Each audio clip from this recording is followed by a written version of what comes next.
अध्यक्ष महोदय, सभागृहात आपण आल्यापासून पहिल्या दिवसापासून आम्ही विकासासाठी तुमच्या सोबत आहे, आम्ही हातात हात घालून तुमच्या सोबत आहे, आमची भावना भूमिका आम्ही तुमच्या समोर मांडली आणि आज तागायत कुठल्याही विषयात अत्यंत गांभीर्याने संविधानिक भाषेत आम्ही सभागृहात बोलत असताना आम्ही तुमच्या सोबत आहे त्याचा अन्वय लावला जातोय की काय असं मला वाटायला.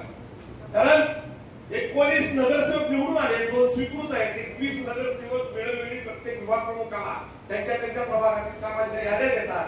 त्या कामांच्या याद्या सभागृहाच्या विषय पटलावर येत नाही, हे दुर्दैव. विशिष्ट लोकांच्या फक्त अपवाद आहेत, 21 मध्ये आणि 1 मधली काही कामं जर बघली तर बहुतांश आज 10 कोटी रुपयाच्या प्रशासन मी बोलल्यानंतर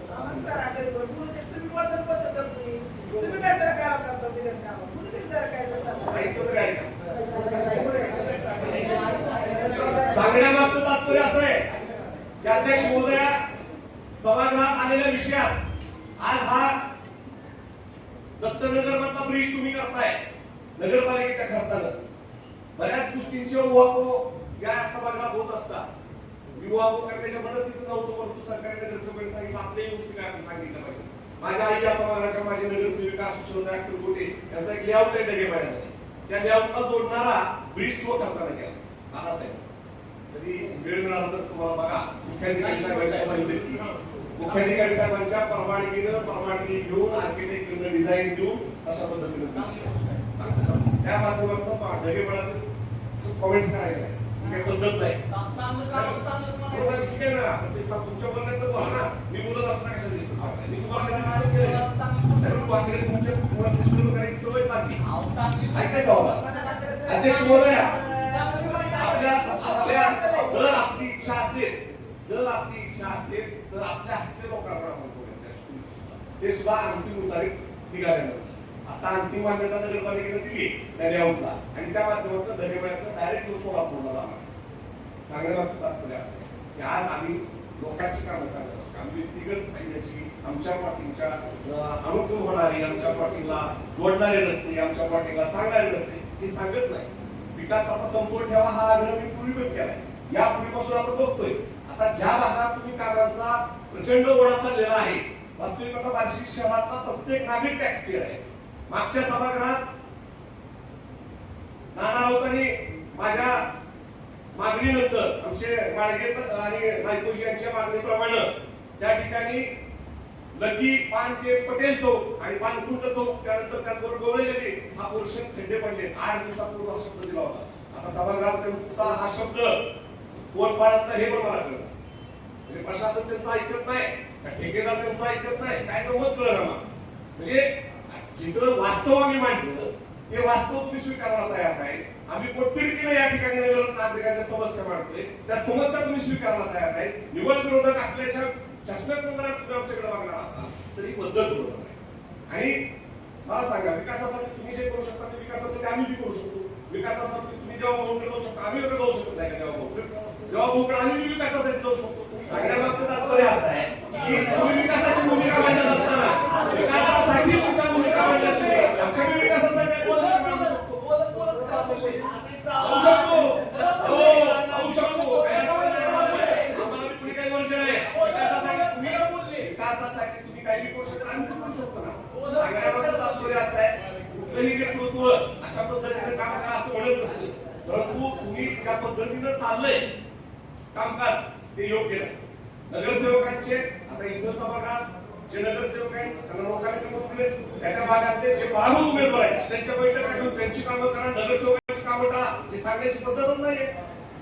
या ठिकाणी आमच्या भगिनी भानवशाताईंनी स्वतःच्या पैशानं त्या ठिकाणी बोरमध्ये मोटर टाकली आणि त्याला कनेक्शन द्या म्हटलं तर त्या संबंधित अधिकाऱ्यांनी त्यांना सांगितलं कनेक्शन घ्यावं लागेल, त्यासाठी मंजुरी लागेल.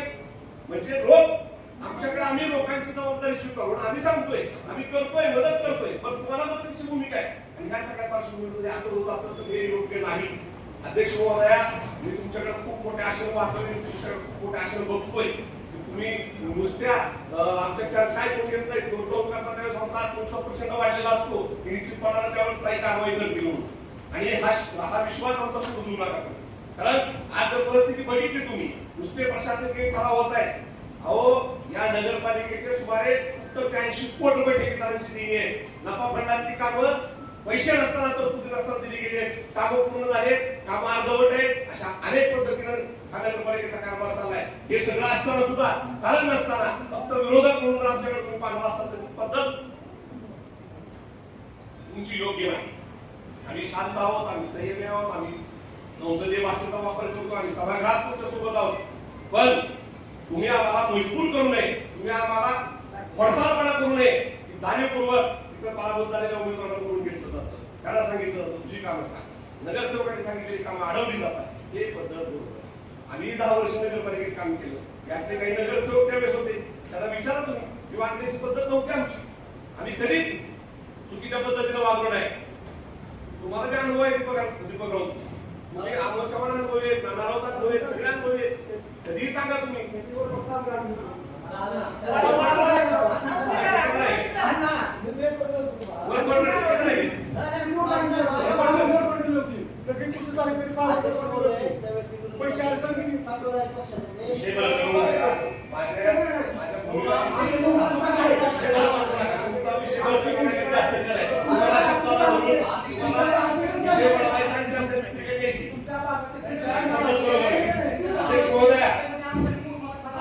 काय सांगताय?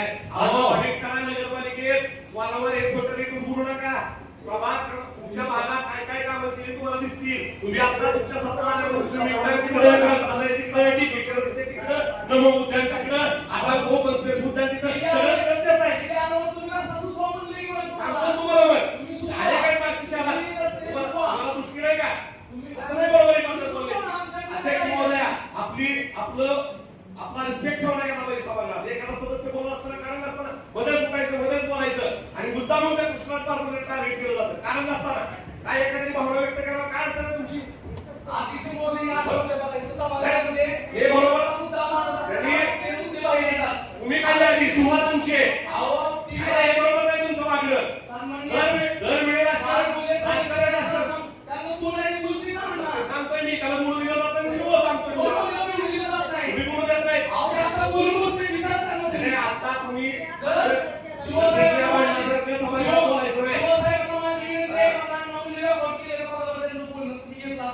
अध्यक्ष महोदया, ही पद्धतच नाही. तुम्ही एक सदस्य बोलत असताना हे उठून बोला, तुमची परवानगी नाही घ्या.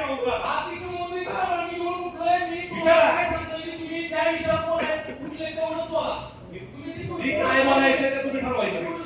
तुम्ही काय बोलायचं तुम्ही ठरवायचं. मी मला कळत नाही करायचं नाही अजिबात.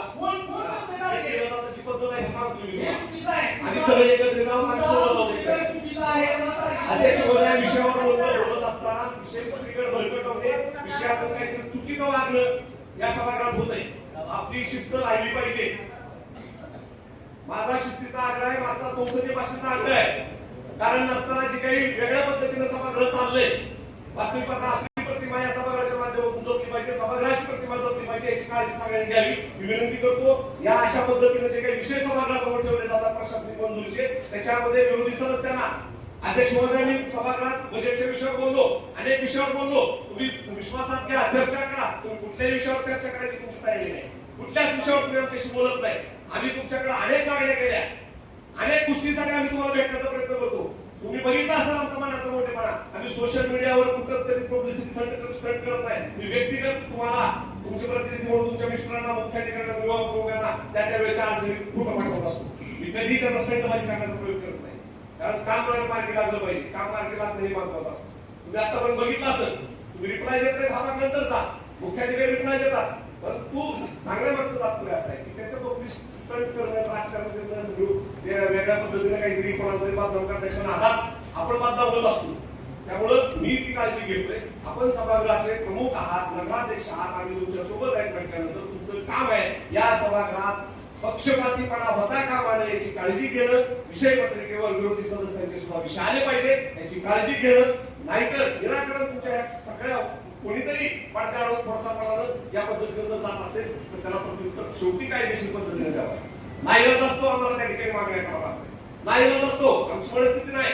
एकतर प्रशासनाची अवस्था अत्यंत वाईट, अधिकाऱ्यांची संख्या कमी, या सगळ्या गोष्टींचा विचार करता अध्यक्ष महोदय हे जे काही चाललंय ते वेगळ्या पद्धतीने चाललंय. आपल्याला विनंती आहे, अजून एकदा विनंती करतो मी. मी ज्या ज्यावेळी सभागृहात सांगतो त्यावेळेस तुम्ही नुसतं ऐकून घेताय, त्याच्यावर इम्प्लिमेंट काहीच होत नाही. माझी विनंती आहे पुन्हा एकदा आपल्याला